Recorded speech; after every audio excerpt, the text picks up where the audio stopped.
जब आप किसी कॉरपोरेट दफ्तर के शीशे वाले कमरे से थार के रेगिस्तान को देखते हैं तो वो आपको क्या लगता है?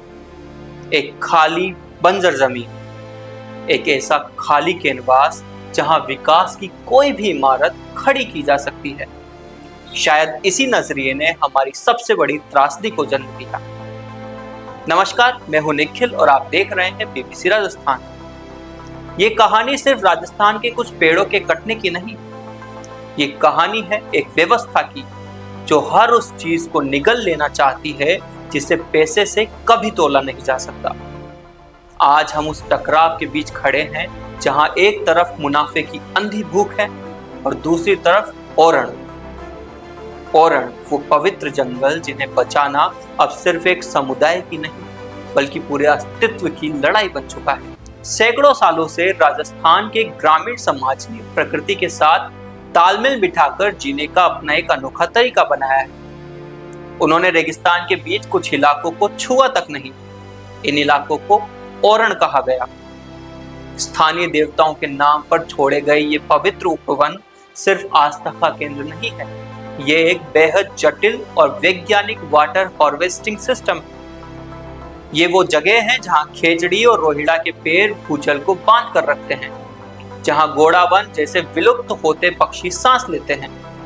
यहाँ के रायका और भोपा समुदाय अपनी ऊंटों और भेड़ों को चराते हैं। ओरण को बचाने के लिए यहाँ लोगों ने कभी बाड़ नहीं लगाई, क्योंकि इनकी सुरक्षा कानून ने नहीं, सामूहिक चेतना ने की थी।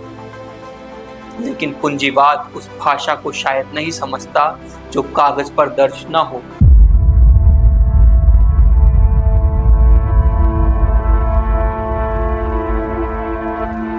दिक्कत तब शुरू हुई जब आजादी के बाद जमीन के रिकॉर्ड बने।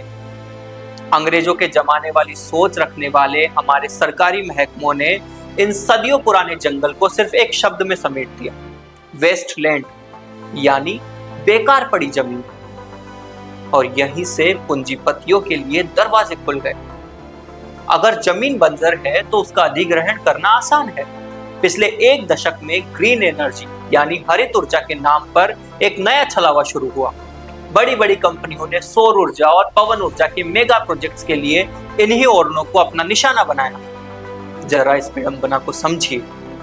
जलवायु परिवर्तन को रोकने के नाम पर जो सोलर पैनल लगाए जा रहे हैं, उनके लिए वो पेड़ काटे जा रहे हैं जो सदियों से इस रेगिस्तान के असली क्लाइमेट वॉरियर रहे हैं।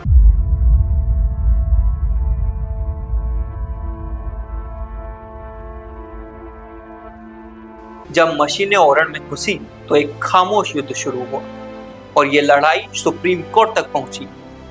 हाल ही में सुप्रीम कोर्ट ने एक ऐतिहासिक फैसला सुनाया।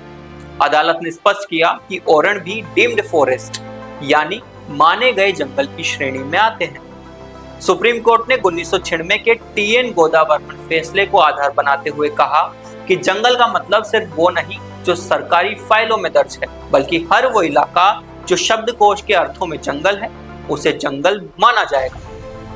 यह फैसला एक उम्मीद की किरण था। इसने एक स्पष्ट लकीर खींच दी कि आप राजस्व रिकॉर्ड की तकनीकी खामियों का फायदा उठाकर सदियों पुरानी पारिस्थितिकी को रातों रात कंक्रीट और कांच में नहीं बदल सकते। क्या अदालत के एक आदेश से विकास के नाम पर चल रही लूट रुक जाएगी? डीम्ड फॉरेस्ट का कॉन्सेप्ट कागजों पर जितना मजबूत दिखता है, जमीन पर उसे लागू करना उतना ही मुश्किल है। राज्य सरकारें आज भी इन जंगलों को चिन्हित करने में टालमटोल कर रही है, और ये टालमटोल कोई प्रशासनिक सुस्ती नहीं है, ये एक सोची समझी रणनीति है।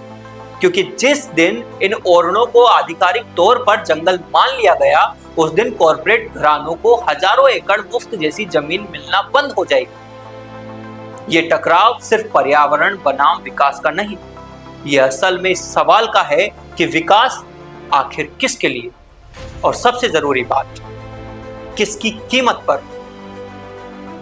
जो राजस्थान के ओरण में हो रहा है वह कोई अपवाद नहीं है, ये एक राष्ट्रीय पैटर्न है। पिछले 5 सालों का आप इतिहास उठाकर देख लीजिए। छत्तीसगढ़ के हसदेव अभ्यारण्य में कोयले के लिए सदियों पुराने जंगल उजाड़े जा रहे हैं। मुंबई के आरे में इंफ्रास्ट्रक्चर के नाम पर पेड़ों की बलि दी गई।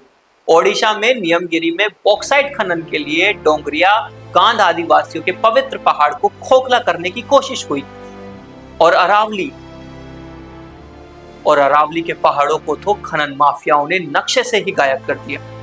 हर जगह कहानी एक ही है, पहले जमीन को बंजर या बेकार घोषित करो, फिर वहां रहने वाले स्थानीय लोगों को विकास विरोधी बताओ और आखिर में उस जमीन को मुनाफे की मशीन में डाल दो। इस अंधाधुंध औद्योगिकरण की कीमत हम कैसे चुका रहे हैं? जब ओरण करते हैं तो सिर्फ पेड़ नहीं कटते। सोलर पैनलों को हर रोज धोने के लिए रेगिस्तान का वह भूजल निकाला जा रहा है जो हजारों सालों में जमा हुआ था। पशुपालकों से उनके चारागाह छीन गए हैं। मुनाफा मुट्ठी भर लोगों की तिजोरियों में जाता है, लेकिन प्रदूषण और विस्थापन समाज के सबसे कमजोर तबकों में बांट दिया जाता है। ये धरती हमारे लालच को बर्दाश्त करने के लिए नहीं बनी है। जब आखिरी पेड़ कट जाएगा, आखिरी नदी सूख जाएगी और आखिरी ओरण बिक जाएगा, तब शायद हमें समझ आएगा कि हम पैसों को खाकर जिंदा नहीं रह सकते। हमारी ये सीरीज यहाँ खत्म होती, लेकिन यह लड़ाई अभी भी जारी है। अब इस पूरे मामले में आपकी क्या राय है, आप हमें कमेंट सेक्शन में जरूर बताएं। साथ ही इस वीडियो को ज्यादा से ज्यादा लोगों के साथ शेयर करें और फॉलो व सब्सक्राइब करना ना भूलें हमारे इंस्टाग्राम व यूट्यूब चैनल BBC राजस्थान को।